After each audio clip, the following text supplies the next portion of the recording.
De l'abbé Paul Drac, ex-rabbin David Drac, de l'harmonie entre l'Église et la synagogue, suite, réflexion sur la révélation du mystère de la Trinité dans le tétragramme sacré.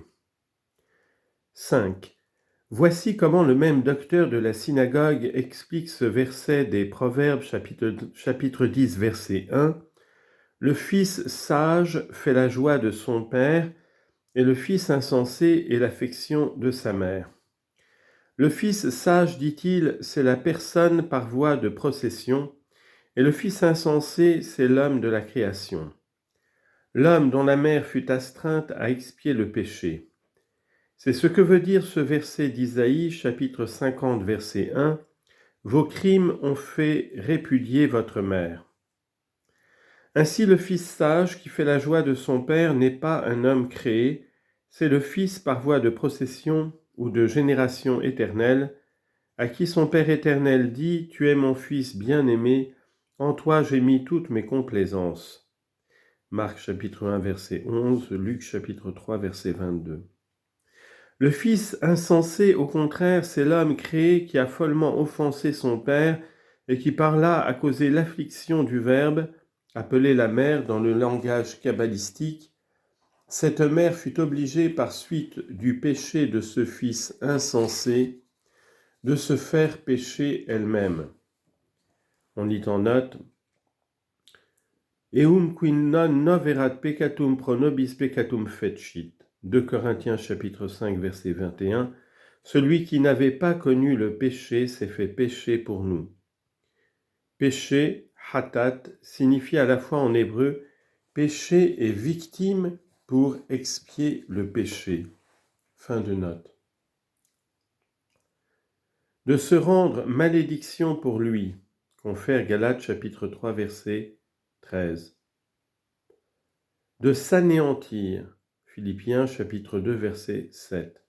Au point que, dans le plus profond de son affliction, elle s'écria « Mon Dieu, pourquoi m'avez-vous abandonné ?» Nous ne comprendrons jamais l'étendue de cette affliction, toutes les douleurs de cette terrible répudiation de la mère. Chapitre 6. Moïse Maïmonide a été pendant toute sa vie un des plus ardents adversaires de la doctrine de la Sainte Trinité, comme aussi du christianisme en général. Cependant, dans son traité des fondements de la foi, il rend un témoignage éclatant au dogme de la Sainte Trinité, soit que, dans son déplorable aveuglement, il n'eut pas lui-même l'intelligence de la vérité qu'il énonçait, on dit en note, c'est ce que les rabbins appellent prophétiser sans savoir soi-même que l'on prophétise. Fin de note. Soit que dans son ouvrage qu'il destinait à devenir comme quintessence du Talmud, le code de sa nation, il n'est pas pu se dispenser de consigner tout ce qui constituait l'enseignement de la synagogue. On lit au chapitre 2, verset 10. « Dieu saint béni soit-il, conçoit sa réalité et la connaît telle qu'elle est. Il ne la connaît pas selon notre manière de connaître par une idée qui est hors de lui.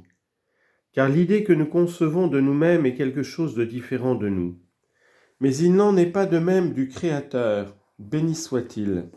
Lui-même, l'idée qu'il possède de lui-même et sa vie sont un de tous côtés, de toute manière et de toutes les voies de l'unité. Si la vie était en lui de la même manière que dans les autres êtres vivants, s'il concevait de lui-même une idée qui ne serait pas lui-même, il y aurait plusieurs dieux, à savoir lui, sa vie et l'idée de lui-même. Mais il n'en est pas ainsi. Il est un de tous côtés, de toute manière, de toutes les voies de l'unité. Ainsi, il faut dire que tout cela est la même chose. Il est le connaissant, il est le connu, et il est cette connaissance même. Et ceci est une chose que la bouche n'est pas en état d'exprimer, ni l'oreille d'entendre. Et le cœur de l'homme ne saurait le comprendre parfaitement. C'est pourquoi nous lisons dans le texte par la vie de Pharaon par la vie de ton âme, tandis que nous n'y trouvons jamais par la vie de Dieu, mais par le Dieu vivant. La raison de cela est parce que le Créateur et sa vie ne sont point des choses différentes distinguées, comme c'est le cas de la vie des corps animés ou de la vie des anges. » Fin de citation de Maïmonide. Dans son livre Moreh Nebuchim, le docteur des perplexes, toujours Maïmonide, partie 1, chapitre 68, développe très au long la même thèse, mais en d'autres termes, citation, « La conception, celui qui conçoit et ce qui est conçu, sont trois manières d'être qui sont en Dieu et qui cependant ne constituent qu'une seule essence, et ne déterminent en aucune façon une pluralité quelconque en Dieu. » Fin de citation. Maïmonide déclare que cette vérité est universellement reçue. Bien d'autres aveux en faveur de la religion chrétienne sont échappés à ce grand docteur de la synagogue. Nous aurons occasion plus d'une fois d'en invoquer le témoignage. Aussi les Juifs de plusieurs pays s'entendirent-ils dans le XIIIe siècle à livrer aux flammes le Moreh Nebuchim et l'abrégé talmudique de Maïmonide à cause du grand nombre de propositions scandaleusement entachées de l'impiété nazaréenne que l'on y rencontre. Heureusement, des exemplaires en étaient déjà trop répandus pour que l'on pût parvenir à les détruire tous. On lit en note. Le célèbre évêque de Nebbio, Giustiniani, savant orientaliste du XVe et XVIe siècle, celui qui a fait le premier essai polyglottique en publiant les psaumes en hébreu, en grec, en arabe et en chaldéen, rend compte de ce fait en ces termes. Suit la citation en latin, que j'omets ici. On lit en note, les rabbins français étaient les plus violents adversaires de Maïmonide. Fin de note. Le savant évêque juge trop favorablement Maïmonide. Celui-ci était au contraire très attaché au pharisaïsme et admettait avec une foi aveugle les rêveries les plus extravagantes des rabbins. C'était un des docteurs juifs les plus fanatiques, les plus intolérants envers les autres nations. Il enseignait que c'est un précepte divin d'écraser d'usure les non-juifs, qu'il est défendu de leur sauver la vie, que dans certains cas on doit les tuer ou procurer leur mort. C'est que c'est un péché d'avoir pitié pour eux, etc. Dans notre esprit du judaïsme, nous avons souvent occasion de signaler la morale antisociale de Maïmonide, dont l'autorité est si grande dans la synagogue moderne. Fin de note, numéro 40. Chapitre 7. Le Bereshit Bar Rabba apporte également son tribut d'hommage à la doctrine de la très sainte Trinité. À l'occasion du verset « Et Jéhovah fit pleuvoir sur Sodome et sur Gomorrhe du soufre et du feu » Genèse, chapitre 19, verset 24. Il rapporte l'enseignement suivant des rabbins. Rabbi Eliezer enseigne partout où il y a dans le texte « Adonai » qu'il faut entendre Dieu avec son tribunal. Car, dit Rabbi Salomon Yarhi, en commentant ce verset de l'Exode 13, 29, « Et Jéhovah frappa, etc. » car la conjonction « et » annonce plus d'une personne, comme on dit un tel et un tel. Or, quel est ce tribunal qui punit avec Jéhovah les villes coupables, qui avec Jéhovah frappe de mort tous les premiers-nés des Égyptiens obstinés à retenir dans les chaînes les Israélites malgré les ordres réitérés de Dieu?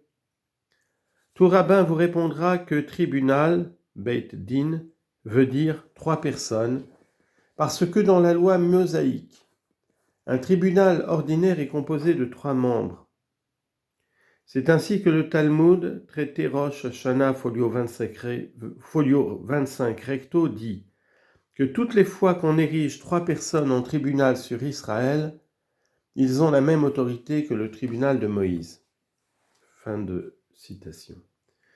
Même traité du Talmud, chapitre 4, Mishnah 1, citation, Si les 3 personnes qui forment le tribunal ont aperçu elles-mêmes la nouvelle lune, 2 d'entre elles se lèvent pour en déposer, et l'on fait siéger avec le 3e juge 2 Israélites quelconques, afin de former un tribunal qui puisse consacrer et proclamer la néoménie ou nouvelle lune.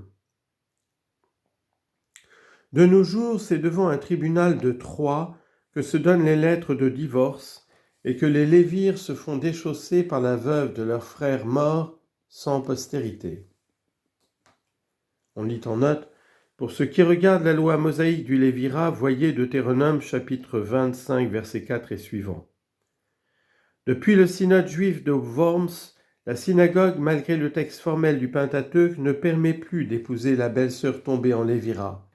On recourt au déchaussement pour la rendre libre de se remarier. Fin de note.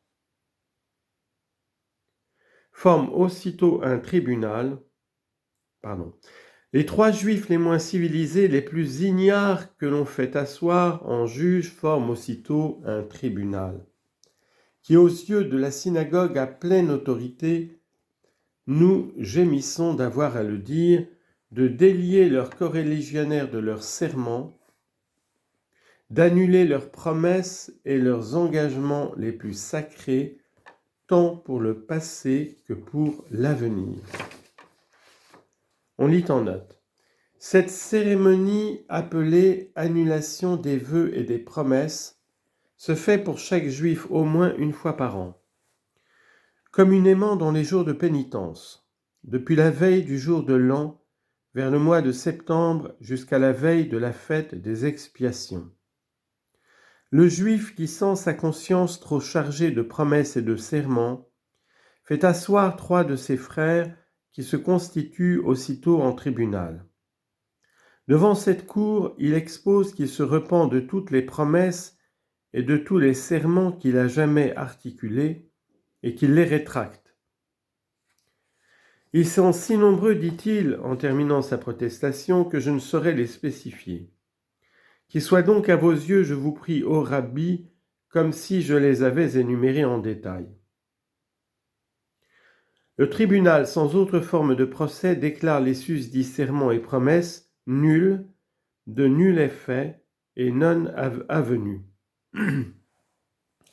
Avant que le chantre entonne à la synagogue la première prière de la fête des expiations, 3 hommes réunis en tribunal et placés en tête de l'assistance annulent de leur pleine autorité tous les vœux, les engagements et les serments de chacun de l'assemblée, tant ceux de l'année qui vient de s'écouler que ceux de l'année où l'on est entré. On appelle cela Kol Nidre.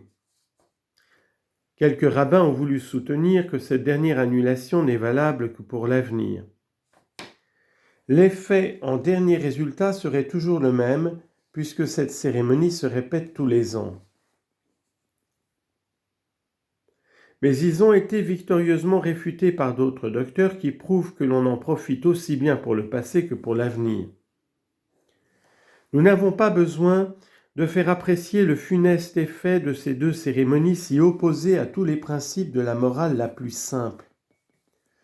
Nous ajouterons seulement que, d'après de graves rabbins, un juif n'est obligé de se faire ainsi relever de ses serments que lorsqu'il l'engage envers un coreligionnaire, car rien ne l'engage envers des non-juifs.